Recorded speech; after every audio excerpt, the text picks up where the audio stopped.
High বন্ধুরা, আমি জেসমিনা বেগম হাজির হলাম ছোট্ট একটা মিনি ব্লগ নিয়ে। তো আজকে ইফতারের জন্য আর কি সব কিছু রেডি করে নিতেছি। সন্ধ্যা তো হয়েই গেছে পড়ায়, আর 1 ঘন্টা বাকি আছে। তো এই কারণে কিন্তু আমি সবটাই রেডি করে নিয়েছি। এখানে বিরিয়ানিটা হয়ে গেছে আর কি, বুট দিয়ে ভোগ চাউল দিয়ে বিরিয়ানি বানাচ্ছি। তারপরে এইখানে আমি বেগুনি করব, ফলমূলগুলো সবটাই কেটে নিয়েছি। কারণ আজকে আমার মেয়েরা সবাই আর কি ওর নানির বাসাতে গেছে। তো আমি বাসায় একাই, এই কারণে আর কি আস্তে আস্তে সবটাই করে নিতেছি।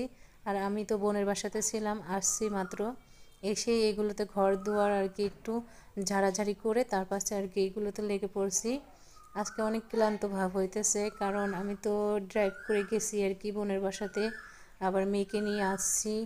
অনেক আর কি ক্লান্ত লাগতেছে, তবু বেশি কিছু করব না। বেগুনি আর হলো বুট দিয়ে ভোগ চাউল দিয়ে বিরিয়ানি করে নিয়েছি, এতটুকুই। তো এখানে আমি বেসনটা গুলিয়ে নিতেছি। আর এর পাশাপাশি কিছু কথা বলতে চাই আর কি। আমাকে নিয়ে অনেকেই অনেক ধরনের কথাবার্তা বলে, কিন্তু আমি এগুলোতে কান এখন আর দিই না। কারণ আমি ফেসবুক থেকে সফলতা আনবই, এটাই আমার লক্ষ্য। এই কারণে কারো কথায় আমি কান দিই না। আমার ইউটিউবেও একটা চ্যানেল আছে, জেসমিনা শর্ট ভিডিও।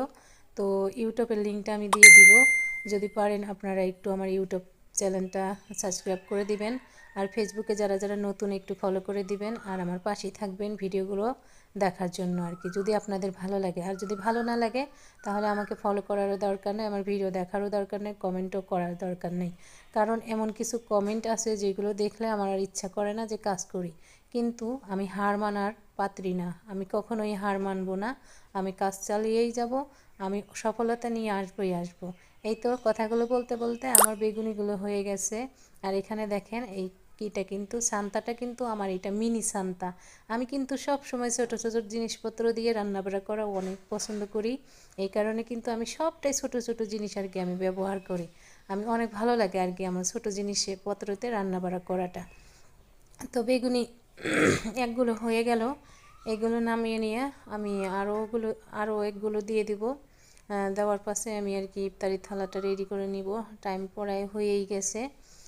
তো এই তো বেগুনিগুলো নামিয়ে নিলাম, আর বাকিটা দিয়ে দিই। বেগুনিগুলো কিন্তু অনেক ফুলকো ফুলকো হয়েছে, কারণ হলো আমি বেসনটা কিন্তু 1 ঘন্টা আগেই আমি বেসনটা গুলে রাখি, পানি দিয়ে গুলে রাখি, তখন বেসনটা কিন্তু ফিকে আর কি, তখন কিন্তু বেগুনি অনেক সুন্দর হয়।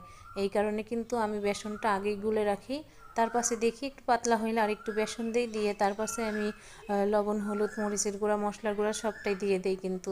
তো এই তো বাকি বেগুনিগুলো দিয়ে দিলাম হওয়ার জন্য।